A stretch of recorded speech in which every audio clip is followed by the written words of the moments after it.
नमो अर्हन्ताणं नमो सिद्धाणं नमो आयर्याणं नमो उवज्रायाणं नमो लोये सवसाहूणम् ऐसो पंच नमोक्कारो सर्वपावपनाशनो मङ्गलानं च सर्वेसिं पठमं हवै मङ्गलम् पठमं हवै मङ्गलम्।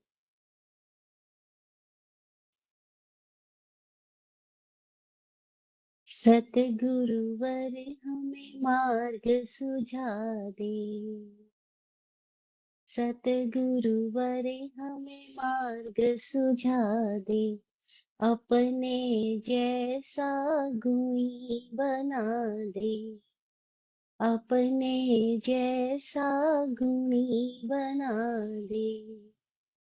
सतगुरुवर हमें मार्ग सुझा दे, अपने जैसा गुणी बना दे। तन नहीं मांगू धन नहीं मांगू, कुटुंब कबीला जन नहीं मांगू, मन की लहरें बड़ी प्रमादी, मन की लहरें बड़ी प्रमादी, शांति सुधा कर उन्हें बुझा दे, अपने जैसा गुणी बना दे। सतगुरुवर हमें मार्ग सुझा दे।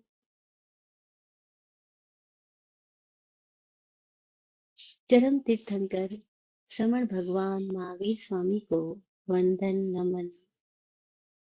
चतुर्वेद तीर्थ को प्रणाम। समस्त भव्य आत्माओं की भव्यता को प्रणाम।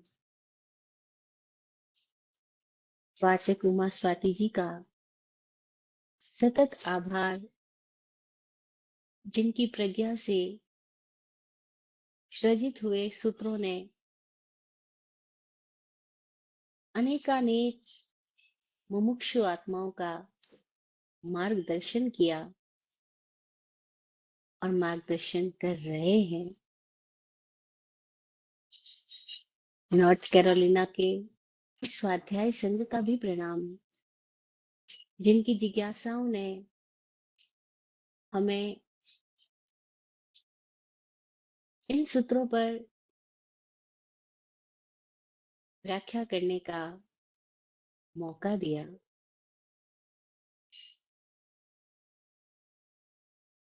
हे सिद्ध परमात्मा, आपकी कृपा से हम सब के भीतर का सिद्ध स्वरूप उजागर हो, उजागर हो, उजागर हो।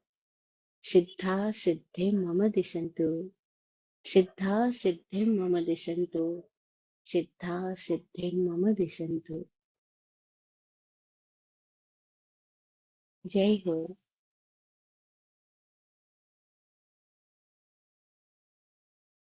एक बार हमें अपने झूठ का पता लगने लग जाए और हमें ओढ़ा गया सारा ये आवरण जो झूठी है, मिथ्या है, मृषा है, वो स्पष्टता से दिखने लग जाए,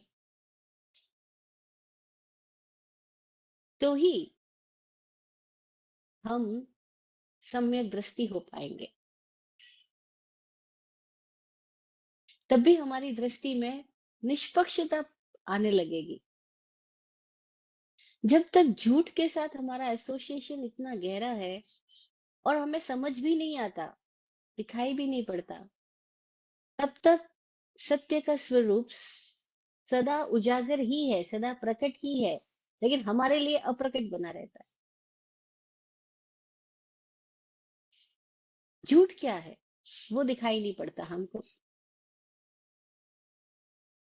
अगर कोई हमें ये कह दे अरे तेरा नाम तो झूठा है, हमें गुस्सा आ जाएगा, अरे मेरे नाम को झूठा कैसे कह दिया।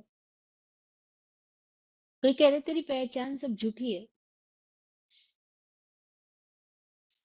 तेरी प्रतिष्ठा तेरा मान सम्मान सब झूठा है, और जो समाज तुझे सम्मान दे रहा है वो समाज भी झूठा है।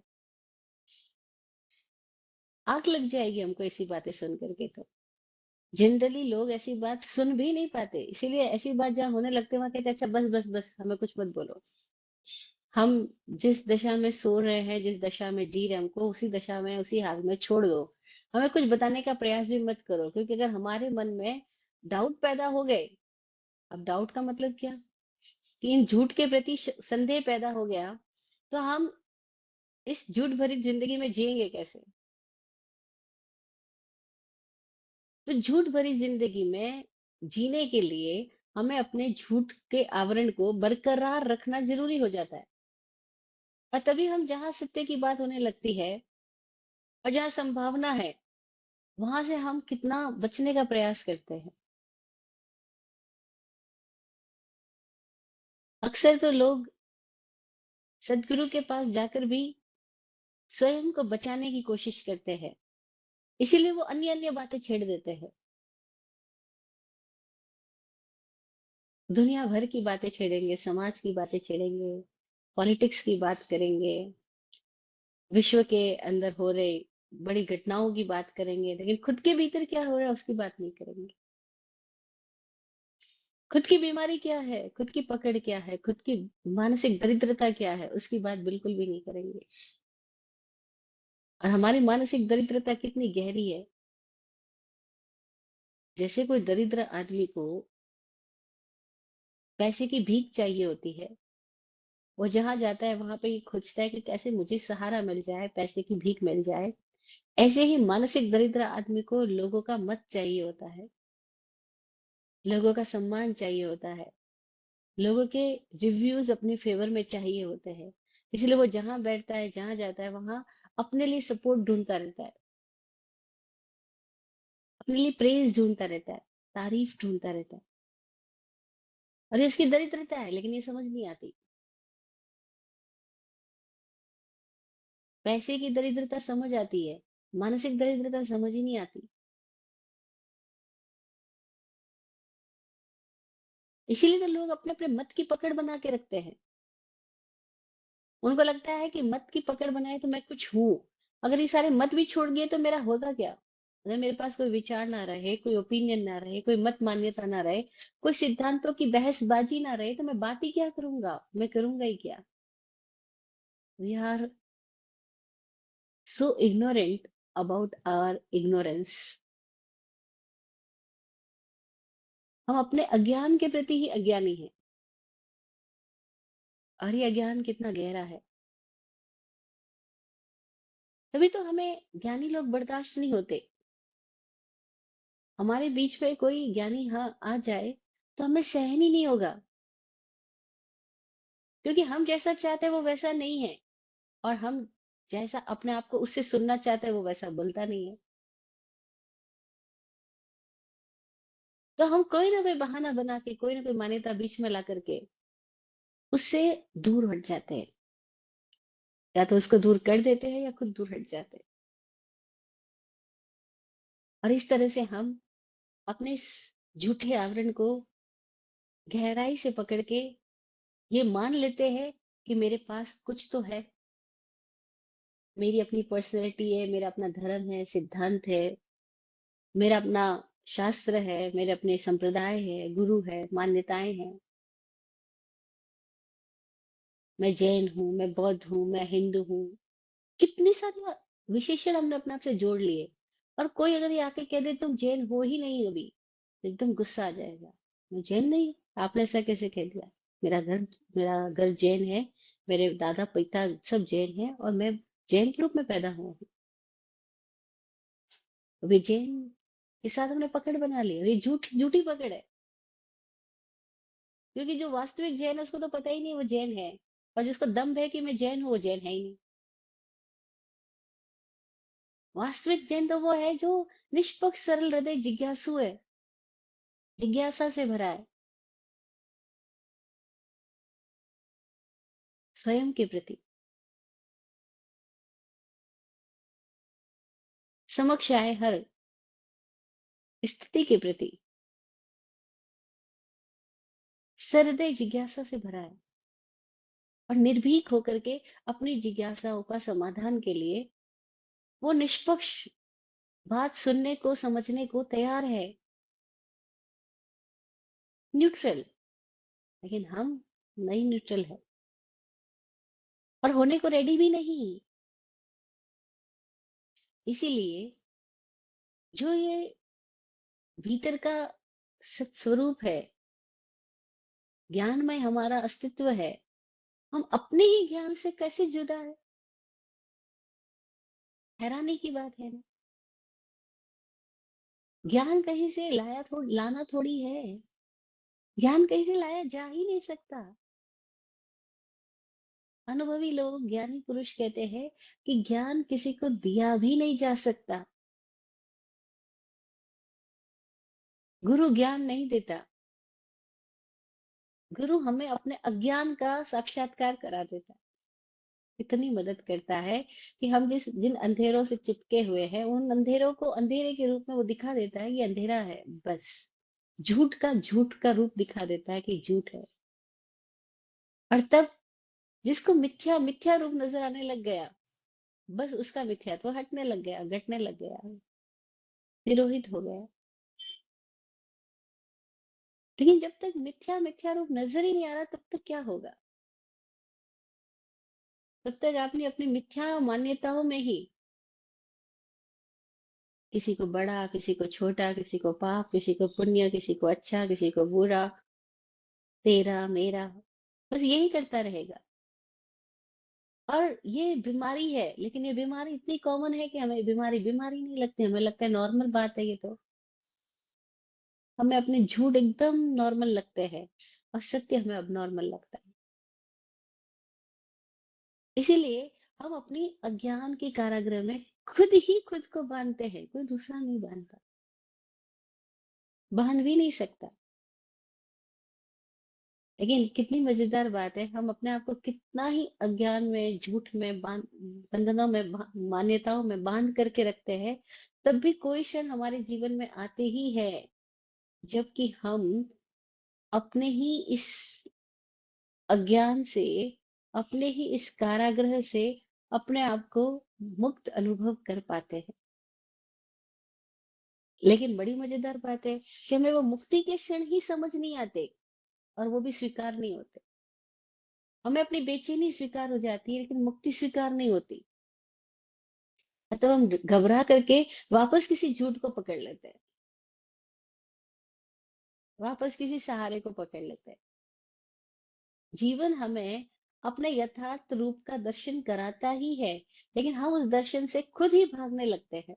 हमें नहीं चाहिए होता है, क्योंकि हमें झूठ में एक सांत्वना मिलती है, एक सहारा मिलता है, एक भीड़ मिलती है, बहुत सारे लोगों का साथ मिलता है। और जैसे ही हम सत्य की ओर आने लगते हैं, वैसे ही हम इंडिविजुअल होने लगते हैं।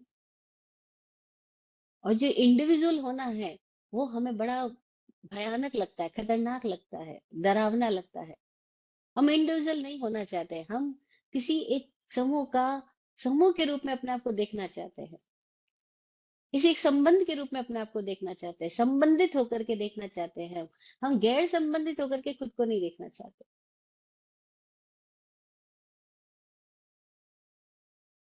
और बड़ी मजेदार बात है, जो संबंधों के शिखर पे बैठे हैं, राजा महाराजा रूप में रहे हैं, उनको ये बात समझ में आ गई कभी। नमी राजर्षि को ये बात समझ में आ गई कभी, ये सारे संबंधों के बीच में भी मैं संबंधित नहीं हूँ। ये सारे संबंधों का झूठ उसे नजर आ गया, और तब उनके भीतर जो सत उगड़ा, उन्होंने अपने उस सत का साक्षात्कार करने में कोई प्रकार का भय नहीं दिखाया, भय को सपोर्ट नहीं किया। और तब बड़ी मजेदार घटना घटी कि उनके भीतर एकत्व स्थिति पैदा हो गई। अब ये एकत्व भावना जिसको बोल रहे हैं, इसका मतलब ये नहीं मैं अकेला हूँ, इसका मतलब ये है हम सब भीतर से एक ही है।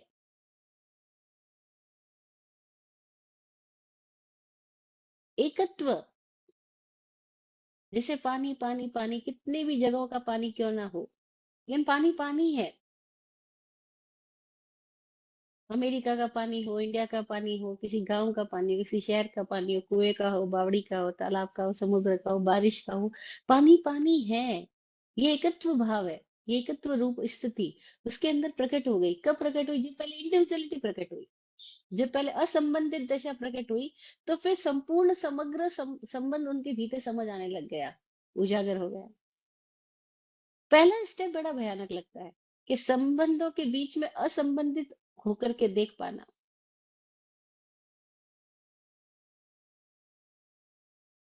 संबंध झूठ है, लेकिन हम उस झूठ की पकड़ इतनी गहरी बनाए रखते हैं, और इस वजह से हम अपनी सारी जो फोकस है, जो चेतना की दशा है, जो ज्ञान दशा है, हम उसको पूरी तरह से दूसरों पर केंद्रित किए रखते हैं।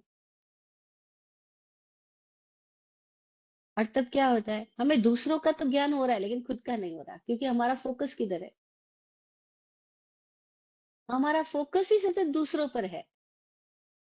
और वो दूसरा चाहे हमारा संबंधी हो, वो दूसरा चाहे हमारा समुदाय हो, संप्रदाय हो, समाज हो, व्यक्ति हो, वस्तु हो, घटना हो, परिस्थिति हो, पर स्थिति, पर की स्थिति हो, लेकिन सदा संबंध किधर है? दूसरों की तरफ, ध्यान किधर है? दूसरों की तरफ। ये संबंधों के बीच में इस भांति हम अपने आप को डुबाए रखते हैं कि जरा से बाहर निकलने का क्षण आता है तो हम घबरा के वापस उसी दशा में पहुंच जाते हैं। और इस घबराहट से जो व्यक्ति, इस अकेलेपन के भय से जो व्यक्ति बिना भयभीत हुए गुजर जाए, उसके सामने एक नया ही आयाम जीवन का प्रकट होने लगता है। क्यों आज मुश्किल हो गया अवधि ज्ञान, मन ज्ञान, केवल ज्ञान? ज्ञान मुश्किल नहीं है, हमारे भीतर की जो ये झूठ की पकड़ है, वो इतनी ज्यादा गहरी है, और उससे बाहर निकलने का भय इतना ज्यादा है, भय पकड़ता है। इसीलिए जब लोग ध्यान करने बैठते हैं उनको भय पकड़ने लगता है। स्वामी जी कहते हैं कितने लोगों का ये अनुभव है कि अगर 50 मिनट का ध्यान का प्रयोग है, तो 48 मिनट तक वो शांति से बैठ भी जाएंगे, 49 मिनट में उनके भीतर एक जबरदस्त भय आएगा, और वे आंख खोल देंगे, अरे मैं कहाँ हूँ, कहीं खो तो नहीं गया। वो अकेले हो जाने का भय, वो असंबंधित हो जाने का भय, वो सबसे अलग छूट जाने का भय इतना गहरा है कि आंख खोल के देख लेते, सब है तो सही ना, सब मैं इसी दुनिया में तो हूँ ना, यही लोग तो बैठे हैं ना। अपने पूर्व परिचयों में वापस चले जाने का आकर्षण और अपरिचित हो जाने का भय बहुत गहरा है हम सबके भीतर। तभी हम लोग सहारा ढूंढते हैं, और वो सहारा किसी किसी भी नाम का क्यों नहीं ढूंढते? राम नाम का ढूंढ लो, कृष्ण नाम का ढूंढ लो, महावीर नाम का ढूंढ लो, किसी नाम का हम सहारा ढूंढते हैं, फिर अपने अपने गुरुओं का नाम का सहारा ढूंढ लेते हैं। तो वहां पर हम अपने गुरुओं के नाम और चित्र के साथ चिपके रहते हैं, क्योंकि पता है कि अगर यहाँ से छूट गए तो जाएंगे कहाँ, तो हम उसका नाम बीच में ले आते हैं। इसलिए ध्यान में बैठते हुए लोग कितनी बार जाप में चले जाते हैं और गड़बड़ हो गया। जाप अलग मार्ग है, ध्यान अलग मार्ग है। ध्यान है अपने भीतर के अकेलेपन का आनंद में चले जाना, उसमें डूबना। और जाप है किसी और की स्मृति में जाना, किसी और का नाम जपना। और वहां हम जपते हुए चाहते हैं कि हमारा एक उनके साथ तादाद में बना रहे, और तादाद में एसोसिएशन टूट जाने लग जाए तो हमें घबराहट पैदा होती है, और ध्यान में एसोसिएशन टूटता है, खुद से भी और दूसरों से भी। और जब खुद के बनाए हुए इस आवरण से एसोसिएशन टूटता है, शरीर से, इस मान्यता से, इस सोच से, इस विचार से, तब घबराहट सी लगती है। और बस वहीं तक पहुंच करके, दरवाजे तक पहुंच के हम लोग लौट जाते हैं। दरवाजा खुलने को है अज्ञात का, लेकिन हम लौट जाते हैं, वापस ज्ञात में चले जाते हैं। क्योंकि ज्ञात में यानी जो जाना जा चुका है, उसमें हमें एक सुरक्षा का एहसास होता है। अज्ञात में हमें भय पकड़ता है। और जो अज्ञात में देख सके, बस वो ज्ञान को उपलब्ध हो जाता है। क्योंकि अज्ञात में ज्ञान है, ज्ञात में ज्ञान कहाँ। जो जाना जा चुका उसको जानने में ज्ञान कहाँ। जो जाना जा रहा है उसको जानना ज्ञान है। लेकिन जाना ही नहीं जा रहा, यहाँ तो जो जाना जा चुका उसी में हमारी वापस वापस यात्रा होती रहती है। इसीलिए अज्ञात स्थान पकड़ते हैं, अज्ञात अवस्थाएं पकड़ती है, डर डराती है हमको।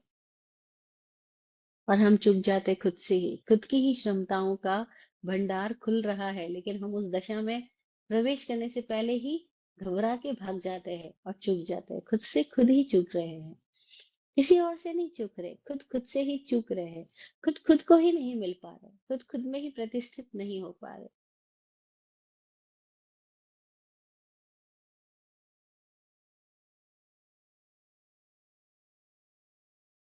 कोई एक लोग वाकई जो साहसी है, वाकई जो अज्ञात में छलांग लगा लेते हैं, किसी गहन मौन और ध्यान के क्षणों में उनके भीतर कुछ नए डायमेंशंस उजागर होने लगते हैं। जो अपनी किसी भी झूठ की पकड़ से मुक्त होने लग जाते हैं, उनके भीतर जीवन के नए आयाम खुलते हैं। अब उनकी खोज की दिशा अगर किसी पदार्थ के प्रति है, तो वो भौतिक जगत में कुछ नया आविष्कार कराते हैं। और उनकी खोज की दिशा अगर किसी पदार्थ के प्रति न होकर खुद के प्रति है, तो वो खुद में ही कोई नई अवस्थाओं को महसूस कर पाते हैं, जिसको हम नामकरण करना न चाहे तो मजेदार है, लेकिन अगर फिर भी करना पड़े तो शास्त्र की भाषा में उसको अवधि ज्ञान और मनःपरक ज्ञान कहा गया है। ये जो अवधि ज्ञान और मनःपरक ज्ञान की स्थितियां हैं, इसको शास्त्रों ने प्रत्यक्ष ज्ञान बोला, और मति ज्ञान और शुद्ध ज्ञान को अप्रत्यक्ष ज्ञान बोला। इनडायरेक्ट नॉलेज और डायरेक्ट नॉलेज। लेकिन डायरेक्ट नॉलेज जो प्रत्यक्ष ज्ञान है, उसके भी दो भेद किए गए, दो तरह के बताए गए हमको। एक वह जो विकल प्रत्यक्ष है, एक वह जो सकल प्रत्यक्ष है। सकल यानी होलिस्टिक, कंप्लीट, टोटल, सकल, संपूर्ण, वह है केवल ज्ञान। वो सकल प्रत्यक्ष केवल ज्ञान है। विकल प्रत्यक्ष यानी प्रत्यक्ष है लेकिन कंप्लीट नहीं है, होलिस्टिक नहीं है, टोटल नहीं है, किसी स्थिति विशेष में है, किसी अवस्था विशेष में है। उनका दो नाम दिया, अवधि ज्ञान और मनःपरक ज्ञान।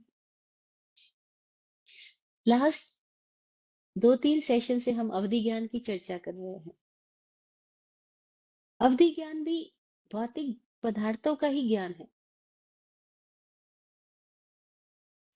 अभी वह पूर्ण आत्मिक ज्ञान नहीं है, क्योंकि वहां भी आदमी जिसको देख रहा है, जिसको प्रत्यक्ष कर रहा है, वो भौतिक जगत के पदार्थ ही है।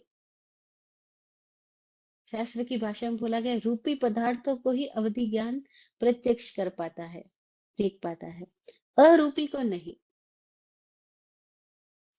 इसका मतलब क्या हुआ कि अभी वह भौतिक ज्ञान ही है, कंप्लीट अभौतिक ज्ञान नहीं है। क्योंकि उसका विषय जो है वो क्षेत्र है, वो पदार्थ है, वो स्थान है, वो स्थितियां हैं। वो स्थान को प्रत्यक्ष कर सकता है, मुंबई बैठा हुआ कलकत्ता को देख सकता है, कलकत्ता बैठा हुआ अमेरिका को देख सकता है। वो स्थान को प्रत्यक्ष कर पा रहा है, वो पदार्थों को प्रत्यक्ष कर पा रहा है। सामान कहाँ है। हम देखते कई लोगों में ऐसी प्रज्ञा होती है कि जमीन के नीचे रहा हुआ कोई खजाना है, उनको दिखाई पड़ जाता है। भूमिगत स्थिति उनको प्रत्यक्ष हो जाती है। और लोगों को नहीं हो रही, लेकिन किसी किसी को हो रही है। किसी किसी में ऐसी विशेषता होती है कि वो जमीन पे चलते उनको पता लग जाता है यहाँ पे पानी है, इस जमीन के नीचे या पानी नहीं है। ऐसे लोगों को लोग लेके लेके जाते हैं कि बताइए हमारी जमीन में पानी मिलेगा नहीं मिलेगा, यहाँ खजाना है कि नहीं है। अब इनमें कई लोग को ठीक पता होता है और कई लोग ऐਵੇਂ ही तीर नहीं तुक्का से वो भी अपनी दुकानदारी कर लेते हैं। कई लोगों को ऐसे पता लग जाता है, लोग प्रश्न करते हैं तो कि हमारा फला संबंधी कहीं खो गया है, कहाँ मिलेगा।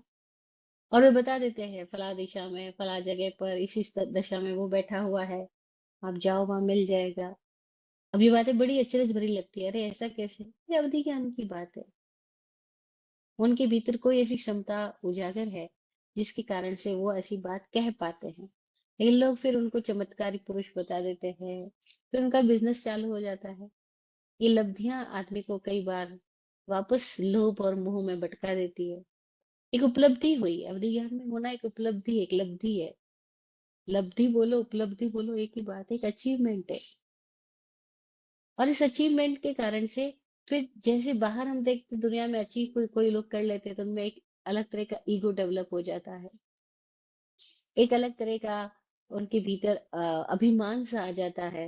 वो अपने आप को सुपीरियर मानने लग जाते हैं और फिर अपने उसी सुपीरियरिटी कॉम्प्लेक्स के तले वो अपने आप को वापस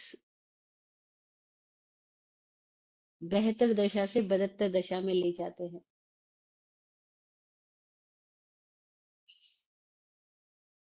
उनका डाइवर्जन हो गया। अपनी दशा में लब्धि मिली थी कि उस लब्धि को वापस खुद की दशा में लिया जाए, आत्मिक दशा में लगाया जाए। लेकिन कई लोग लब्धि का प्रयोग खुद के भीतर खुद की ही दशा को जगाने और जानने की बजाय वो बाहर लोगों को बताने में लग जाते हैं। और तब जैसे ही लोगों को बताना शुरू हो गया, फिर सबके पास अपने अपने बहुत सारी समस्याएं हैं, बहुत कारण हैं। और जैसे ही उनको ये पता लगने लग जाता है कि यहाँ पे मुझे कुछ मार्ग मिल सकता है, फिर भीड़ इकट्ठी हो जाती है। फिर वो कोई नया समुदाय बन जाता है, वो समुदाय के नेता बन जाते हैं। और फिर जब नेता बन जाते हैं तो बाकी सारी चीजें साथ आने लग जाती है। एक के पीछे न जाने कितनी सारी चीजें आ जाती हैं।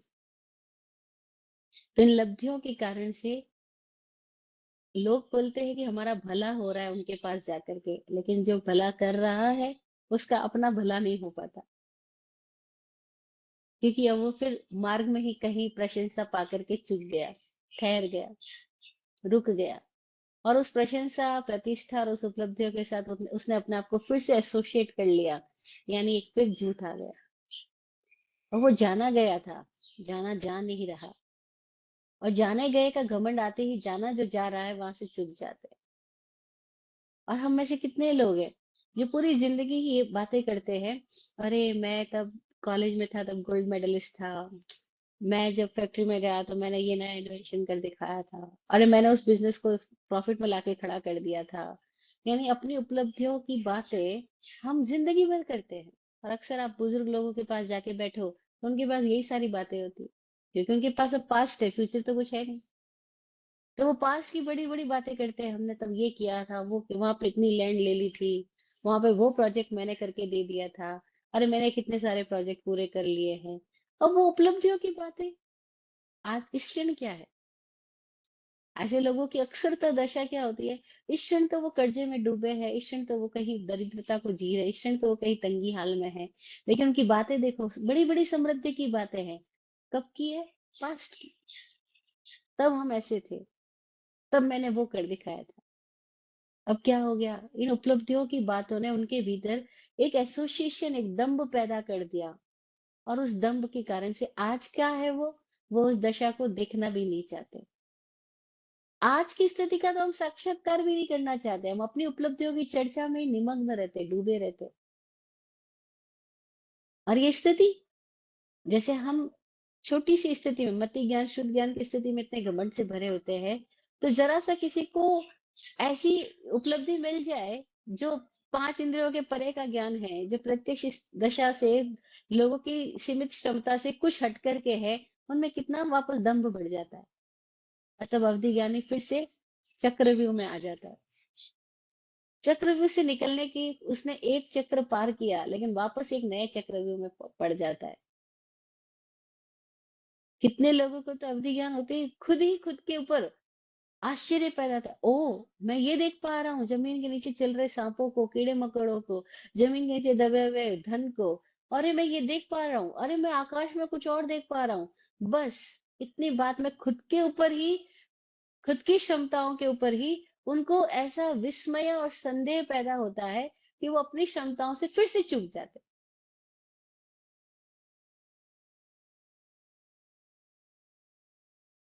और अपनी क्षमताओं से चूकने के कितने कारण हो सकते हैं। प्रदर्शन की भावना,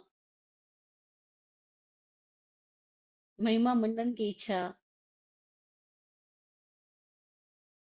और यश पाकर के वहीं ठहर जाने की कामना, और संदेह पकड़ लेना कि मैं भीड़ से अलग हो गया तो नहीं, नहीं, मुझे जो दिख रहा है मुझे ना दिखे, क्योंकि बाकी सब लोगों के जैसे ही मुझे रहना है। और ऐसे बड़े लोग हैं जो बस अपने साथियों के जैसे रहने के कारण, रहने की इच्छा के कारण से अपने भीतर की अनेक स्थितियों के प्रति आंख मूंद लेते हैं। नहीं, नहीं। और वो बेईमान हो रहे हैं, खुद के साथ बेईमान हो रहे हैं, लेकिन अपनी बेईमानी उनको इसलिए स्वीकार है क्योंकि वरना साथी लोग छूट जाएंगे। और साथी लोग तो वैसे भी छूटेंगे। जरा सा आप उनकी मान्यताओं के खिलाफ जाने लग जाओ, खिलाफ बोल ही दो, छूट जाएंगे। जरा सा आप उनकी हाँ में हाँ मत मिलाओ, बस आप हो गए खराब, वो तो छूटेंगे ही। लेकिन फिर भी हम झूठी हाँ में हाँ मिलाने में इसलिए मजा लेते हैं क्योंकि साथी तो बने रहेंगे, तो हम अपने ही सच को नहीं देखना चाहते। हम खुद को ही नहीं देखना चाहते। तो अवधि ज्ञान एक उपलब्धि, एक अचीवमेंट है। और जैसे और अचीवमेंट के साथ दोनों स्थितियां पैदा होती है, कोई अचीवमेंट पा करके उसके नेक्स्ट लेवल के अचीवमेंट की तरफ भी बढ़ता है, और कोई अचीवमेंट पा करके उसी अचीवमेंट की वजह से घमंड में जा सकता है, गिर सकता है, और दूसरों के लिए पीड़ा और परेशानी का कारण भी बन सकता है। और ऐसा भी होता रहा है, क्योंकि फिर जब किसी को कुछ चीजें दिखने लग जाती है तो वो बिना मांगे भी लोगों को कई कई बातें बताने लग जाते हैं। किसी ने पूछा नहीं तो भी बताना शुरू कर देते हैं। अच्छा, तुम वहां से आ रहे हो ना, अभी तुम जहां से आ रहे हो, तुम वहां जहाँ बैठे थे वो ये दशा थी, तुम्हारे कमरे में बेड इस डायरेक्शन में रखा हुआ था, और तुम्हारे कमरे में टीवी इस डायरेक्शन में लगी थी। अब वो लोग कहेंगे तुम तो कब मेरे घर आई नहीं, तुम्हें मेरे घर के बारे में क्या पता। वो कहते लेकिन मैं देख पा रहा हूँ। अच्छा, देख पा रहे हो लेकिन बता क्यों रहे हो? हमने तो पूछा नहीं था तुमसे, तुम क्यों बता रहे हो? नहीं बताऊंगा तो पता कैसे लगेगा कि मैं क्या हूँ? क्योंकि हम जहां भी चार लोगों के बीच में बात कर रहे होते हैं, वहां हम में से हर एक व्यक्ति ये बताने की कोशिश कर रहा होता है कि मैं क्या जानता हूँ, या मैं, मेरे पास क्या है। मेरे पास क्या है वो उसको भी शो करना चाहेगा। मेरे पास फला कार है, मेरे पास फला मकान है, मेरे पास फला फैक्ट्रीज है। हम बताने की कोशिश करते हैं, बस वही चुक रहे हैं। और ये क्यों बता रहे हैं? क्योंकि हम सबको झूठ से लगाव है। एसोसिएशन अच्छा लगता है झूठ के साथ, व्यर्थ के साथ। मिथ्या यानी मृषा, मृषा यानी व्यर्थ। व्यर्थ है, उसका कोई सार्थक उपयोग नहीं है, लेकिन उससे हमको बहुत ही संबंध बना लिया हमने। इसलिए झूठ दिखाई पड़े तो सत्य की तरफ बढ़ जाए आदमी। झूठ दिखाई पड़ना ही सत्य को पाना है। लेकिन झूठ ही नहीं दिखाई पड़ रहा है तो सत्य कैसे उजागर हो? झूठ झूठ की तरह दिखाई नहीं पड़ रहा है, झूठ सत्य की तरह लग रहा है। बस वही पहला स्टेप पे हम गड़बड़ी में हैं। अनुभवी लोग कहते हैं कि भी उनके भीतर ज्ञान कैसे प्रकटा, किसी से पूछा, वो कहते हैं कोई समय ऐसा था जब हमें सब चीजें झूठ लगने लगी। इवन देन ये शरीर भी झूठ लगने लगा जिसमें हम रह रहे हैं। और जब शरीर ही झूठ है तो शरीर से बने हुए बाकी सारी इमारतें सब झूठ है। और जब सब झूठ लगने लगा, कोई बोल रहा है वो भी झूठ लग रहा है, कोई कुछ दिखा रहा है वो भी झूठ लग रहा है, सारे विज्ञापन झूठ लग रहे हैं। अभी हम विज्ञापनों से कितने आकर्षित हो जाते हैं। कोई भी चीज का विज्ञापन हमें एकदम अट्रैक्ट करता है। लेकिन किसी दिन ये सारी चीजें झूठ लगने लग जाएगी। वो कहते हैं जब सब झूठ ही झूठ लगने लगा आंख बंद करूं तो विचार जो दिख रहे, दृश्य जो आ रहे, वो सब भी झूठ लगने लगे और मैं सबसे असंबंधित होता गया। और जब सबसे एसोसिएशन हट गया तो कोई एक नया ही आयाम प्रकट हुआ। और उस आयाम में हमने जाना कि चीजें जो हम देख रहे हैं वैसी नहीं है, चीजें कुछ और है और हम जो देख रहे हैं वो कोई और है। क्योंकि हमने जो एंगल फिट कर दिया अपने भीतर, हम उन उस एंगल्स में चीजें देख रहे हैं और चीजें तो कुछ और है। कोई वैज्ञानिक इस स्थिति तक पहुंच पाए कि वो बोल पाए कि हम जो वस्तुओं को पहले वस्तु समझ रहे थे, ठोस पदार्थ समझ रहे थे, अभी हमें धीरे धीरे समझ आने लगा कि वस्तुएं वस्तुएं नहीं है, ये एनर्जी के कुछ कंडेंस्ड फॉर्म है। और ये भी कहाँ से पैदा हो रहे हैं, तो पता लगने लगा कि जगत वस्तुओं से नहीं बना, जगत तो विचारों से बना है। और वैज्ञानिक यहाँ तक पहुंच गए कि वो देख पाया कि जगत विचारों से बना है। तो जो वस्तु को प्रत्यक्ष कर रहा था वो अवधि ज्ञान है, अब जो विचारों को प्रत्यक्ष कर पा रहा है वो मन ज्ञान है।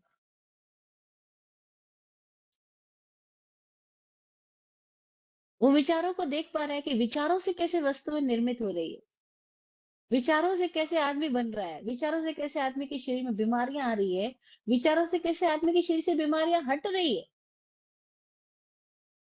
विचारों की वजह से कैसे हम संबंधित हो रहे हैं और कैसे हम संबंधों से छिटकाव और दुराव भी प्राप्त कर रहे हैं। और वो विचारों को देख पाता है। ये मन ज्ञान की स्थिति है। मन ज्ञान बड़ा मजेदार है। शब्द से ही समझ आता है, मन की पर्यायों को जानने वाला। मन के अंदर जो फॉर्म्स पैदा हो रही है, जो चित्र पैदा हो रहे हैं, क्योंकि हर विचार एक चित्र का निर्माण कर रहा है, जो उस चित्र को प्रत्यक्ष कर पा रहा है। अब क्यों प्रत्यक्ष कर पा रहा है? क्योंकि कहीं वो उसका एसोसिएशन से वो दूर हटा है, इसीलिए देख पा रहा है। जैसे हम अपनी इस हाथ हथेली को कब देख पा रहे हैं? जबकि ये कुछ निश्चित दूरी पर है, इससे थोड़ा हमारा गैप है। और अगर ये हाथ की हथेली अंगुलियां अगर हमारे आंख के एकदम करीब ले आए तो हम इसको देख ही नहीं पाएंगे। तो कोई व्यक्ति मन ज्ञान को कब उपलब्ध हो पा रहा है? जबकि वो मन के साथ उसका जो एसोसिएशन है उससे हट गया, तो वो मन को देख पाता है। हम कैमरे देख रहे हैं, हम मोबाइल देख रहे हैं, हम टीवी देख रहे हैं, हम किताब पढ़ रहे हैं, कब पढ़ पा रहे हैं? जबकि वो कुछ निश्चित दूरी पर है और एकदम ही नजदीक ले आए मोबाइल की स्क्रीन को या टीवी की स्क्रीन को, हम उसको देखने से गायब हो जाएंगे, वंचित हो जाएंगे। तो कोई एक साधक ध्यान की स्थिति में रहता हुआ इस दशा तक आता है कि उसके भीतर अपने भीतर चल रही स्थितियों के प्रति वो एक गैप में आ जाता है। एक गैप पैदा हो गया, शरीर से गैप हुआ, विचारों से गैप होने लगा, और वो विचारों के गैप को देख पा रहा है। बस उसके भीतर अब एक उपलब्धि, एक नया अचीवमेंट क्या आया कि वो मन को पढ़ पाता है। अब वो मन को देख पाता है, मन को सुन पाता है। और मन क्या है? मेमोरीज का स- भंडार है, स्टोरेज ऑफ मेमोरीज है, फुल स्टोरेज ऑफ मेमोरीज है। उसमें मेमोरी मेमोरी मेमोरी है, और हर चीज की मेमोरी है। हमारे चारों ओर अभी कितने शब्द चल रहे हैं, कितनी ध्वनियां चल रही है, हमें पता हो या ना पता हो, लेकिन हमारे चित्त में इन सब का, सबकी मेमोरी बन रही है, हमारे भीतर सबकी मेमोरी बन रही है।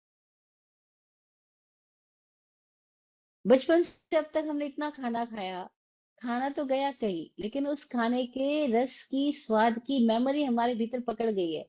इसीलिए वापस बचपन वाले स्वाद का कोई खाना मिलता है। अभी आप अमेरिका रह रहे हो, जो गुजरात में आते हो और अहमदाबाद में आते हो और वहां का फाफड़ा खाने को मिल जाता है, बस वो बचपन की मेमोरी याद आ जाती है। ये बचपन से मुझे बहुत पसंद है। और वो टेस्ट कहाँ? क्योंकि अंदर कई मेमोरी में स्टोर है ना। तो मन के अंदर सारी चीजें स्टोर है, स्टोर हाउस है मन। अब उसके साथ हमारा एसोसिएशन इतना है कि अभी हम उसको नहीं देख पा रहे, लेकिन डिस एसोसिएट होना लग जाए तो देखने लग जाएंगे। एक गैप पैदा हो जाए तो हम अपने मन को पढ़ने लगेंगे। उस दशा को मन ज्ञान बोला। जैसे अवधि ज्ञान के हमने दो भेद जाने थे, द्विविधो वधि, तत्र भव प्रत्ययो नारद देवानाम, यथोक्त निमित्त षड विकल्प शेषाणाम। दो प्रकार का अवधि ज्ञान था, भव प्रत्यय और एक शायोपशमिक अवधि ज्ञान या गुण प्रत्यय अवधि ज्ञान। इसी तरह से मनोपर्य ज्ञान के भी दो भेद बताए अनुभवी लोगों ने। तत्वार्थाधिगम सूत्र के पहले अध्याय का ये 24वां सूत्र है। सूत्र है ऋजु विपुलमति मन पर्याय। ऋजु विपुलमति मन पर्याय। मन पर्याय दो प्रकार का है, ऋजुमति मन पर्याय और विपुलमति मन पर्याय। फिर अगला सूत्र है विशुद्धय प्रतिपाताभ्याम तद विशेषः। दोनों में क्या विशेषता है? विशुद्धि और अप्रतिपाती होने से दोनों में फर्क है। ऋजुमति मन पर्यय ज्ञान और विपुलमति मन पर्यय ज्ञान। मन पर्यय ज्ञान यानी मन की पर्यायों को जो जान लेता है। जैसे हम चित्र को देखते और चित्र से समझ लेते हैं कि चित्र क्या कह रहा है। कई लोगों को इंग्लिश नहीं आती लेकिन इंग्लिश मूवी समझ आ जाती है। अब वो कैसे समझ आ रही है? क्योंकि चित्रों को देख करके, उनके हाव भाव देख करके समझ आ रहा है कि वो क्या कहना चाह रहे हैं। ऐसे ही जब मन को पढ़ना आ जाता है, मन को देखना आ जाता है, तो मन के अंदर क्या है, मन क्या कह रहा है या मन क्या बता रहा है। और मन बड़ा विचित्र है, वो जहाँ अतीत से जुड़ा हुआ है वहां कोई एक और उसके भीतर में प्रोजेक्शन की जो स्थिति है जिससे वो फ्यूचर बनाता है, वो भी मन की तो क्वालिटी है। और वो प्रोजेक्शन की प्रोग्रामिंग की स्थिति को जो साक्षात कर लेता है, और वो प्रोग्रामिंग की कैप्चर से, प्रोग्रामिंग की कैद से थोड़ा बाहर आ जाता है। क्योंकि वो प्रोग्रामिंग को, कैसे प्रोग्रामिंग हो रही है उस प्रोसेस को उसने जान लिया है, वो देख पा रहा है। और जैसे उस प्रोसेस को देख पा रहा है तो क्या हुआ, वो प्रोसेस में अब वो जाग गया है, मूर्छित नहीं है। अब जाग गया है तो क्या होगा, वो उस प्रोसेस को रोक भी सकता है, वो प्रोसेस के पार भी जा सकता है। और वो प्रोग्रामिंग के कंट्रोल में नहीं है, बल्कि अब वो खुद प्रोग्रामर हो गया है। अब वो चाहे जैसा प्रोग्राम बनाए या ना बनाए। तभी तो अनुभवी ने कहा कि कोई सुख नहीं दे सकता, कोई दुख नहीं दे सकता। हाँ, तुम चाहो तो सुख भी ले सकते हो, चाहो तो दुख भी ले सकते हो। कोई दे नहीं सकता, लेकिन ले सकता है कोई। कोई हमें सुख दे नहीं सकता, दुख दे नहीं सकता। केवल सिचुएशंस आती है। लेकिन हमारी पुरानी प्रोग्रामिंग ऐसी है कि हम तुरंत हर घटना से दुख पैदा कर लेते हैं। किसी ने तो आपको गिफ्ट दिया है, लेकिन आप दुख पैदा कर लेते हो, अरे इतना अमीर आदमी इतना छोटा सा गिफ्ट देके गया, क्या पागल है। उसको तो कोई बढ़िया गिफ्ट देना चाहिए था, इतना अमीर है। अब उसने तो गिफ्ट दिया लेकिन हमने दुख निकाल लिया उसमें से भी। हमारी अपेक्षाओं ने किसी भी घटना में दुख को पैदा कर लिया। तो ये क्यों हो रहा है? क्योंकि हमारी पुरानी प्रोग्रामिंग ऐसी है। अब इस प्रोग्रामिंग के प्रति हम सजग हो जाए तो क्या होगा, प्रोग्रामिंग हमें कैप्चर नहीं कर सकेगी, तो हम दुख और सुख से बाहर हो गए। तो मनोपरि ज्ञान किस दशा में पैदा होता है, किस साधक में पैदा होता है? तो सूत्रकार कहते हैं कि जब कोई व्यक्ति सम्यक दृष्टि होता है, उसी को मनोपर्य ज्ञान की लब्धि पैदा हो सकती है, मिथ्या दृष्टि को नहीं पैदा हो सकती। हमारे भीतर की स्थिति में जब तक व्यर्थ से लगाव है, व्यर्थ से जुड़ाव है, और व्यर्थ में ही अपना बड़प्पन दिखाई दे रहा है, तब तक तो मनोपर्य ज्ञान की स्थिति आ ही नहीं सकती। ये स्थिति आएगी तब जब हमें व्यर्थ व्यर्थ की तरह दिखलाई पड़ने लग जाए और सार्थक की दिशा में हम आगे बढ़ जाएं। और सारा आवरण है, शरीर तक भी एक झूठ है, एक आवरण है। फिर शरीर से जुड़ी बाकी सारी स्थितियां भी तो झूठी होगी। तो सुख दुख वो भी झूठ है, ना सुख सत्य है ना दुख सत्य है। लेकिन सुख और दुख इतने आदी हो गए हम इन दो शब्दों के बीच में सोचने को और जीने को, कि हमें हर एक बात में हम या तो सुख ढूंढते हैं या दुख ढूंढते हैं। और देता कोई नहीं, हम लेते हैं। और इस प्रोग्रामिंग के प्रति हम सजग ही नहीं है, तो कैसे पता लगेगा? फिर जब कोई ये बात बोले सुख नहीं है संसार में, तो हम गुस्सा हो जाते हैं, हम कहते हैं तुम व्यर्थ की बात कर रहे हो। कितने लोग गौतम बुद्ध से नाराज थे, क्योंकि गौतम बुद्ध कह रहे हैं कि संसार में दुख ही दुख है। तो लोग कहते हैं आप पागल हो गए हो, कैसे दुख है? हमको तो आज शादी में बड़ा मजा आ रहा है, हमारा तो बच्चा हुआ बड़ा मजा आ रहा है, बिजनेस में प्रॉफिट हुआ बड़ा मजा आ रहा है। अब वो गौतम बुद्ध देख पा रहे हैं कि जिसको तो मजा कह रहे हैं वो मजा नहीं है। लेकिन ये बात कैसे समझ आए? वो कह रहे हैं इसमें तृष्णा का दुख छुपा हुआ है। देखो तुम्हारे भीतर तृष्णा मौजूद है। और तृष्णा मतलब क्या है कि तुम्हारे भीतर बेचैनी मौजूद है, जितना भी मिलेगा वो कम ही लगेगा। और चाहिए। और ये और चाहत कौन मांग रहा है? वो दुखी आदमी को और चाहिए। तो तुम दुखी हो, लेकिन हमको उसमें सुख लग रहा है और गौतम बुद्ध को उसमें दुख दिखाई दे रहा है। तो हम देख ही तो नहीं पा रहे। हमारी सबसे कठिनाई की स्थिति क्या है? हम देख नहीं पा रहे। और जो देख नहीं पा रहा उसको मन पर ज्ञान कैसे होगा? क्योंकि ज्ञान आता कहाँ से है? ज्ञान आता कहाँ से है? ज्ञान आता है दर्शन से। सम्यक दर्शन ज्ञान चारित्राणी मोक्ष मार्ग का ना। सम्यक दर्शन से ज्ञान आता है। सम्यक दर्शन ही ना तो ज्ञान कैसे आएगा? और हमारी स्थिति क्या है कि हम देख ही नहीं पा रहे, तो ज्ञान कहाँ से आएगा? और हमारे को देखने से रोक कौन रहा है? कोई और रोक ही नहीं सकता। हमारी अपनी भीतर की सोच, विचार, मान्यताएं और झूठ की पकड़ ही हमें रोक रही है। ये व्यर्थ की पकड़ ही हमें रोक रही है। लेकिन ये हमें इतनी गहराई से सिखा दी गई है, और इतनी गहराई से हमने जकड़ ली है। बचपन से लेके अब तक हम संबंधों की भाषा में ही सोचते रहे हैं। और फिर संबंध है, अपेक्षाएं हैं, शिकायतें हैं, उलाहनाएं हैं, बेचैनियां हैं। और फिर हर संवाद एक विवाद बन जाता है, और हर संबंध एक तलाक का कारण बन जाता है। और हर तलाक दुख का कारण बनता है। अरे पता नहीं है कि दुख तलाक में नहीं है, दुख तो संबंधित होने से ही हो गया था। क्योंकि संबंधित होते ही तलाक पैदा हो गया था, जैसे पैदा होने के साथ ही मृत्यु पैदा हो गई थी। लेकिन वो हमें दिखाई नहीं पड़ रहा था। तो दर्शन से ज्ञान आ रहा है। और ज्ञान कहीं बाहर से नहीं आ रहा है। भीतर ही दृष्टि जैसे निर्मल होती है, जैसे आवरण से मुक्त होती है, जैसे क्लैरिटी डेवलप होती है, वैसे वैसे ज्ञान आ रहा है। और ध्यान किस लिए है? ध्यान इसलिए है कि दर्शन पैदा हो।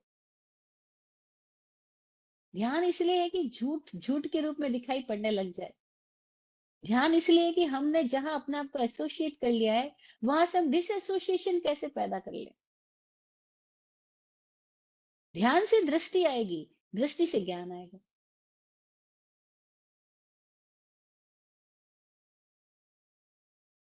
पर हम ध्यान के नाम पे भी न जाने क्या क्या चीजें कर रहे होते हैं। ध्यान ही नहीं होता। ध्यान के नाम पे भी कितनी क्रियाएं हमको अलग अलग तरह की पकड़ा दी जाती है, और हम उन क्रियाओं को ही पकड़ के बैठ जाते हैं। ध्यान ही नहीं करता। ध्यान का मतलब क्या है? देखना। निष्पक्ष होके देखना। बिना कोई आवरण लाए, बिना कोई मान्यता बीच में लाए, केवल देखना। होश पूर्वक, जागृति से देखना। अब आंख बंद करके अपने भीतर देख रहे हैं, किसी ऑब्जेक्ट के प्रति नहीं है। अपनी स्थिति में देख रहे हैं। हाँ, तो ये स्थिति पैदा होती है कि व्यक्ति अपने ही भीतर के इस सारी संरचनाओं को, इस वायरिंग को समझ पाता है, इस प्रोग्रामिंग को समझ पाता है। और जब वो अपने मन के प्रति निष्पक्ष हो जाता है, और मन की पकड़ से बाहर आ जाता है, अमूर्छित हो जाता है, अवेयर हो जाता है, तो बड़ी मजेदार स्थिति होती है कि वो अपने मन को मुक्त होकर के देख पा रहा है। अब वो चाहे तो मन चले, चाहे तो मन ना चले, उसको स्विच मिल गया। और वो स्विच हम सबके भीतर ही कहीं है, जिससे सारे विचार पैदा हो रहे हैं। हम इस स्विच से विचार के की पकड़ से मुक्त कैसे हो, वो स्थिति हमारे भीतर आ सकती है। हमें गियर चेंज करना आ सकता है, हमें स्विच ऑफ करना आ सकता है। हम चाहे तो मन चले, हम चाहे तो मन ना चले, ऐसा भी पॉसिबल है। ये पॉसिबिलिटी सबके साथ है ही। हम सबके पास वो पॉसिबिलिटी, वो संभावना, वो क्षमता, वो उपलब्धि है ही। बस हमारी नजर ही उस उपलब्धि पर नहीं गई अभी। तो मन पर ज्ञान एक अचीवमेंट, एक उपलब्धि है। वो क्या है? निष्पक्ष होकर मन को पढ़ पाना, मन को देख पाना।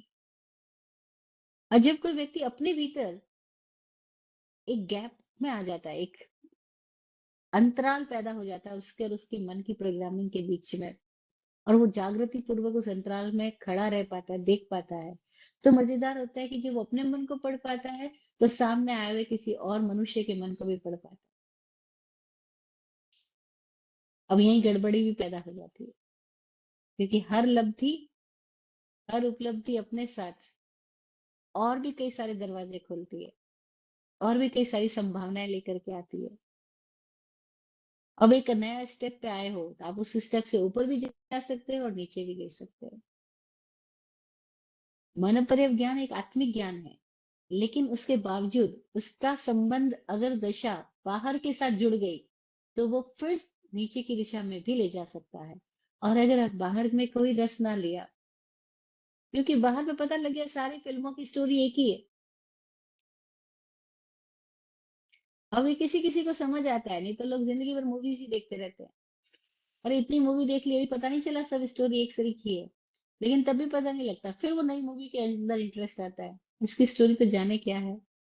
अरे भाई सेम स्टोरी है, ट्रायंगल पैदा होएगा, लव अफेयर होएगा, मिलना होएगा, बिछुड़ना होएगा, रोना धोना होएगा, एक हीरो होगा, एक विलन होगा,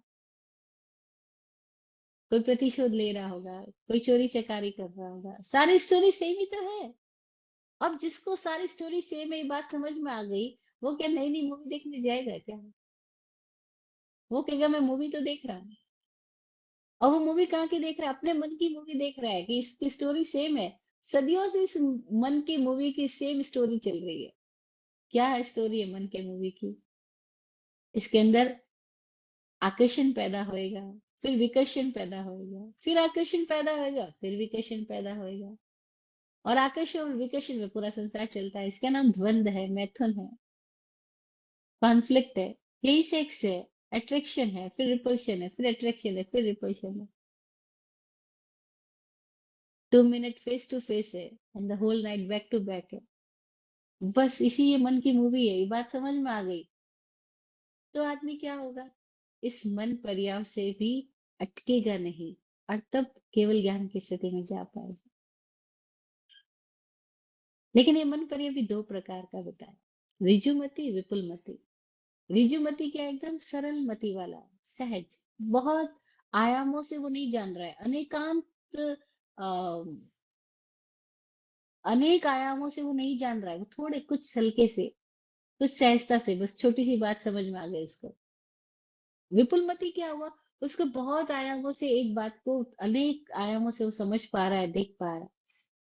जैसे किसी के अंदर के क्वेश्चन पैदा हुआ, मेरे साथ ऐसा क्यों हुआ, और फिर ऋजुमति से उसे समझ में आ गया कि मेरे साथ ऐसा इस कारण से हुआ, बात खत्म। लेकिन विपुलमति, उसको इसी एक प्रश्न का आंसर कि मेरे साथ ऐसा क्यों हुआ, उसके आंसर में उसको अनेक घटनाएं दिखाई दी, अनेक कारण नजर आए, अनेक उन कारणों के इफेक्ट्स नजर आए, प्रभाव नजर आए, और फिर उन प्रभावों से क्या क्या नई दशाएं पैदा हो सकती है वो भी नजर आई। और वो विपुलमती है। वो जैसे बोलते हैं ना, एक आदमी होता है बाल की खाल उगाड़ता है, अरे वो बाल की भी खाल उगाड़ रहा है, बाल तो ऑलरेडी इतना सूक्ष्म है, और उसकी सूक्ष्म की सूक्ष्म परतों में वो जाता जा रहा है। वो विपुलमती है। वो और गहरी गहरी गहरी परत दर परत, परत दर परत स्थितियों को देख पा रहा है, समझ पा रहा है। और अगर वो उनसे अप्रभावित रह रहा है तो उसकी विपुलमति और इंक्रीज हो रही है, और प्रभावित हो रहा है तो उसकी विपुलमति डिक्रीज हो जाएगी। हमको जो जानकारियां मिली, हम उसके मदहोश में चले गए, हमारे ज्ञान दशा डिक्रीज हो जाएगी। और जो जानकारियां मिली, हम उससे मदहोश में नहीं गए, प्रभावित नहीं हुए, मूर्छित नहीं हुए, देखते रहे, तो हमारी ज्ञान दशा इंक्रीज हो जाती है। और ये क्षण क्षण का निर्णय है। ऐसा नहीं कि किसी एक क्षण में हम पास हो गए तो अगले क्षण फेल नहीं हो सकते। हम किसी क्षण में फेल हुए, किसी क्षण में पास होते, किसी क्षण में फेल होते हैं, किसी क्षण में पास होते हैं। क्षण क्षण का निर्णय है, क्योंकि ज्ञान क्षण क्षण है। ज्ञान जानकारी नहीं है कि इकट्ठी हो गई अब वैसी रहेगी। नहीं, वो हर पल का नित नया अनुभव है, नित नई हमारी क्षमता का उजागरण है। जैसे कोई ऐसा ना समझ ले कि ये ज्ञानी है तो सदा ज्ञानी है। नहीं नहीं, हाँ वो किसी क्षण ज्ञानी होता है, किसी क्षण वापस किसी खो गया, किसी एसोसिएशन में चला गया, वो फिर अज्ञान में चला जाता है। मन ज्ञान तक ये स्थितियां रहती है कि भीतर का ग्राफ जो है वो ऊपर नीचे होता है। लेकिन ऋजुमती से विपुलमती में एक विशेषता है कि वो ज्यादा विशुद्ध हो सकता है, और ज्यादा विशुद्धि होने पर ही होता है, ऐसा भी कहा जा सकता है कि भीतर चित्त में जितनी विशुद्धि होगी, जितने पकड़ मूर्छा खत्म होती जाएगी, उतनी ही प्रज्ञा का जागरण होगा। अब इसके साथ प्रज्ञा का संबंध है कि देख रहे हैं लेकिन समझता कौन है। जैसे हम बिल्डिंग्स को देख रहे हैं, लेकिन एक इंजीनियर जब उस बिल्डिंग को देखता है तो उसके देखने में समझ जो पैदा होती है, वो जो इंजीनियर नहीं उसके अंदर वो समझ नहीं आती है। देख तो दोनों सेम बिल्डिंग को रहे हैं, लेकिन उसके बावजूद इंजीनियर के अंदर जो ग्राफ पैदा होगा, जो अंडरस्टैंडिंग डेवलप होएगी, वो नॉर्मल किसी व्यक्ति में जो इंजीनियर नहीं है उसको तो नहीं प्रकट होगी। इसका एक दूसरे एग्जाम्पल से समझे कि हम किसी की नाड़ी को पकड़ सकते हैं, लेकिन नाड़ी को पकड़ के हमारे भीतर क्या समझ पैदा होगी। लेकिन जो नाड़ी वैद्य है, जिसको नाड़ी पढ़नी आती है, वो जब नाड़ी को पकड़ता है तो उसके अंदर एक अलग समझ डेवलप होती है, इसकी नाड़ी क्या बोल रही है, तो सही में कहाँ कहाँ क्या क्या रुकावट है, कहाँ क्या क्या बीमारी है। अब नाड़ी वैद्य को समझ में आ रहा है, दूसरा कोई तो कोई आदमी हमारी नाड़ी पकड़ लेगा लेकिन उसको कुछ समझ नहीं आएगा, है ना। तो क्या हो रहा है, ऋजुमती वालों को कई चीजें नहीं समझ आ रही, लेकिन विपुलमती वालों को समझ आ रही है, क्योंकि उसके अंदर अंडरस्टैंडिंग का वो लेवल है कि वो नाड़ी पकड़ के समझ पाएगा क्या क्या है। तो ऋजुमति मन प्रयोग ज्ञान और विपुलमति मन प्रयोग ज्ञान, दो प्रकार के मन प्रयोग ज्ञान की बात इस सूत्र में कही गई है कि ऋजु विपुलमति मन पर्यायः विशुद्ध प्रतिपाताभ्याम तद विशेष। विशुद्धि और अप्रतिपाती होने की वजह से विपुलमति मन प्रयोग ज्ञान ऋजुमति मन प्रयोग ज्ञान की अपेक्षा अधिक विशेष है, क्योंकि विपुलमति में विशुद्धि ज्यादा है, या यूं कहते हैं विशुद्धि ज्यादा होने से उसके अंदर विपुलमति है, और वो अप्रतिपाती है, वो गिरेगा नहीं, वो आदमी को ऊपर ले जाएगा। लेकिन ऋजुमति वहां तक गिर भी सकता है। ऋजुमति का मतलब है कि वो बहुत सारे डायमेंशंस को टच नहीं कर रहा है, उसकी अंडरस्टैंडिंग वास्ट नहीं है। और विपुलमति का मतलब है कि वो जो देख रहा है उसकी अंडरस्टैंडिंग बहुत वास्ट है। एक दूसरे एग्जाम्पल से भी इसको कह सकते हैं कि कोई है जो एमबीबीएस डॉक्टर है और कोई एमडी है। अब जो एमडी है वो स्पेशलिस्ट है, वो कई सारे डायमेंशंस को देख पा रहा है, समझ पा रहा है, अंडरस्टैंड कर पा रहा है, उसका उपचार कर सकता है। एमबीबीएस नॉर्मल कर सकता है, स्पेशलाइजेशन नहीं है उसके अंदर में। तो ऋजुमति मन प्रयोग ज्ञान और विपुलमति मन प्रयोग ज्ञान, ये दोनों ही मन प्रयोग ज्ञान की स्थितियां हैं, और ये स्थिति सबके भीतर है। लेकिन जिसके भीतर विशुद्धि है, दर्शन है, उसको ज्ञान होता है, जिसको दर्शन ही नहीं है उसको ज्ञान कैसे होएगा। और दर्शन क्यों नहीं है, क्योंकि पूरी टाइम हमारे भीतर हमको जो मिली है बातें, मान्यताएं जो मिली है, वो हमको ऐसी मिली है कि बस इस अपनी अपनी मान्यताओं में लोग बंधे रहे।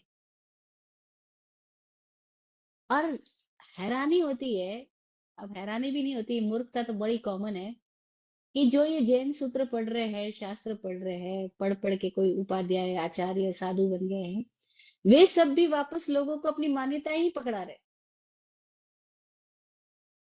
वे आचार्य भी ये कह रहे कि तुम अपनी बस इसी संप्रदाय को मानो, अपने बच्चों की शादी करना है तो अमुक अपनी अपनी संप्रदाय में ही करो, ये ऐसी ही सोच रखो, बस ये इसको ऐसा धारणा नाम दे दिया, इसको ऐसा नाम दे दिया, इस नाम के साथ चिपक जाओ।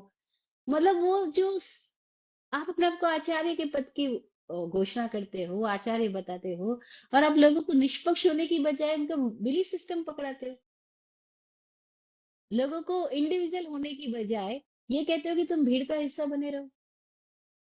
तो आप तो महावीर के धर्म को सत्यानाश कर रहे हो। महावीर ने तो कहा इंडिविजुअलिटी, अपने आप को खोजना, भीड़ का फॉलो नहीं करना, खुद के भीतर दर्शन जगाना, कि बाहर सब जो दिखाई पड़ रहा है, सारा दृश्यमान जो जगत है, वो परिवर्तनशील है, और उसमें कोई भी चीज पकड़ने योग्य नहीं है।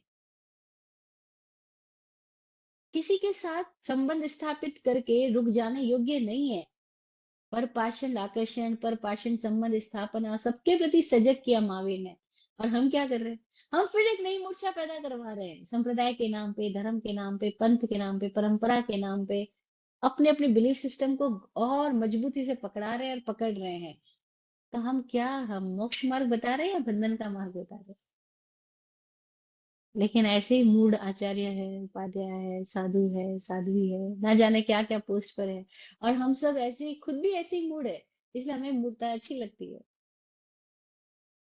हमें कट्टरताएं अच्छी लगती है, हमें कठोरताएं अच्छी लगती है। और हमें नहीं पता कि हम ही आतंकवादी बन रहे हैं, धर्म के नाम पर आतंक फैला रहे हैं। क्योंकि हम लोगों को बांट रहे हैं, लोगों को जगाने की बजाय उनको मूर्छा दिला रहे हैं, शराब पिला रहे हैं। वाद की भी शराब होती है, खाली पीने वाली नहीं, सिद्धांतों की भी शराब होती है। और हमने क्या किया, मान्यताएं पकड़ा दी लोगों को, और आदमी आदमी को अलग कर दिया। प्रेम नहीं बढ़ाया, बंटवारा पैदा किया। तो जहां दर्शन की विशुद्धि नहीं है, वहां ज्ञान कैसे होगा? और दर्शन की विशुद्धि हो गई, वहां पे व्यक्ति अपने ही भीतर के सारे विचारों के प्रति भी वो संधि में, गैप में आ गया। और कब विचारों के प्रति भी गैप में आ सकता है? जब उसको समझ आए कि विचार भी मिथ्या है, मृषा है। विचार सत्य नहीं है। विचारों में, विचारों की ऊहापोह में जीना सत्य के साक्षात्कार से वंचित होना है। तब कोई व्यक्ति विचारों को जो देख पाएगा, वो मन पर ज्ञान का स्वामी होता है, उसको मन पर ज्ञान प्रकट होता है। फिर ये मन पर ज्ञान ऋजु मति वाले को, उसके मति भी इसके साथ कनेक्टेड है। मति ज्ञान, शुद्ध ज्ञान, अवधि ज्ञान, मन पर ज्ञान की बात हम आज कर रहे हैं। तो मन पर ज्ञान में मति भी समझ, मति यानी समझ, वो भी कनेक्टेड है। क्योंकि मन को पढ़ रहे हो, लेकिन समझेगा कौन? समझेगी तो मति ना। तो मति कैसी है? कोई ऋजु मति है, कोई विपुल मति है। एग्जाम्पल हमने पहले कहा था, एक आदमी को आप बोलो बाजार से जरा केला लेकर आना, और वो खाली केला ही लेकर आया, खाली केले का ही दाम है उसको पता। तो वो घर आने के बाद उसको पूछा, आप केले का ये दाम लेकर आए, तो एप्पल का क्या दाम थे, अमरूद का क्या दाम था, अंगूर का क्या? वो क्या आपने थोड़ी बोला था, आपने बोला था केला लेकर आना, केला ले आया, खत्म हो गई बात। और कोई होता है केला लेकर आया, लेकिन बाजार में बाकी क्या चल रहा है, कैसा चल रहा है, उसको वो भी पता लग गया। वो भी पूछा कौन सी और फ्रेश सब्जी आई है, कौन से फ्रेश फ्रूट्स आए हैं, उसको सबका पता है। ये सीजनल है नहीं है, उसको सबका पता है, बाकी को नहीं पता है। तो कोई रिजु मत है, कोई विपुल मत है। इसमें कोई अच्छा या बुरा की बात नहीं है। कोई ये ना सोचे रिजुमती अच्छा है, विपुलमती बुरा है, या रिजुमती बुरा है, विपुलमती अच्छा है। नहीं नहीं, सबकी मति डिफरेंट डिफरेंट है। और क्यों है? सजगता के साथ है, दृष्टिकोण के साथ है, दृष्टि की निर्मलता के साथ है, और भीतर में जो बोध की क्षमता प्रकट है उसके साथ है। कई लोगों को क्लियर है गैर जरूरी है, तो गैर जरूरी बातों में ध्यान ही नहीं देते, उनकी लाइफ बड़ी मजेदार हो जाती है। और कई लोगों को क्लैरिटी नहीं होती कि गैर जरूरी क्या है, तो वो हमेशा मिसमैनेज रहते हैं। वो कह रहे करना क्या था, कर क्या रहे हैं, जाना कहा था, जा कर रहे हैं, मेरा पूरा दिन चला जाता है, मेरे काम निपटते नहीं है, मेरे को टाइम मैनेजमेंट नहीं आता। अरे भैया क्यों नहीं आता? क्योंकि आपकी दृष्टि क्लियर नहीं, आपको समझ नहीं आ रहा है व्यर्थ क्या है, सार्थक क्या है, क्या लाइफ के लिए इंपॉर्टेंट है, हमें ये समझ नहीं आ रहा। और इसीलिए हमारी लाइफ पूरी व्यर्थ जा रही है। लाइफ के लिए इंपॉर्टेंट क्या है कि हम इस लाइफ को तो समझे, लेकिन हम इस लाइफ को ही नहीं समझ रहे, बाकी चीजों को समझने में लगे हुए हैं। ये लाइफ कैसे चल रही है, कहाँ से चल रही है, इसको तो जाने, इसको तो देखे कि ये जीवन आ कहाँ से रहा है, ये जीवन है क्या, मैं हूं कौन, मैं हूं क्या।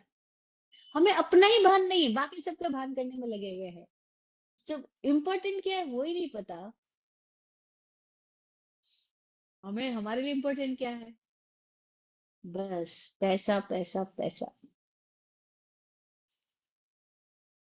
क्या पैसा पैसा करती है, पैसे पे क्यों मरती है। बस सब पैसे भी पैसा कर रहे हैं। हमने पूरा इम्पोर्टेंट उसको बना दिया, लाइफ को नहीं बनाया।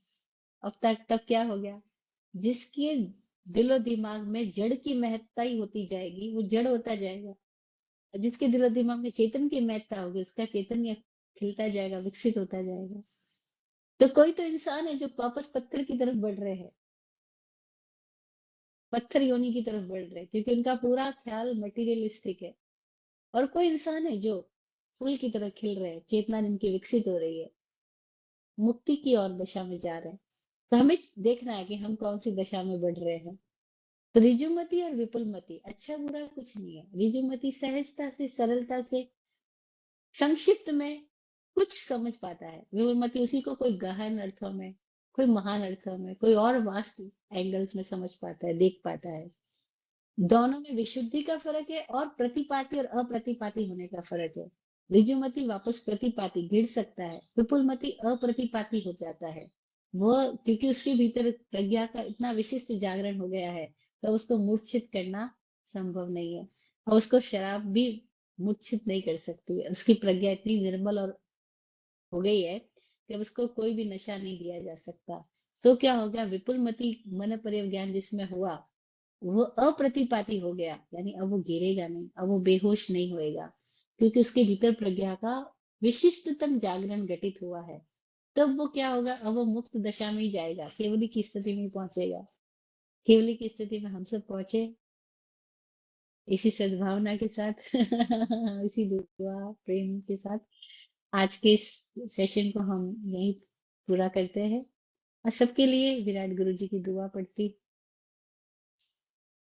आप फूलो फलो, हो जिंदगी मखमल मुलायम। आप फूलो फलो, हो जिंदगी मखमल मुलायम। आपकी हर खुशी पे है हमारी जान सदके। दुआ करते हैं चुपचाप दिल की थाप से हम। दुआ करते हैं चुपचाप दिल की थाप से हम। रहे जाते नवाजे हर घड़ी अरमान सबके। अमन और चैन से गुजरे आपका वक्त सारा। अमन और चैन से गुजरे आपका वक्त सारा। रुख पे खिलती रहे यूं रूह की मुस्कान खुल के। रुख पे खिलती रहे यूं रूह की मुस्कान खुल के। जय हो, जय हो, जय हो। सबका कल्याण हो।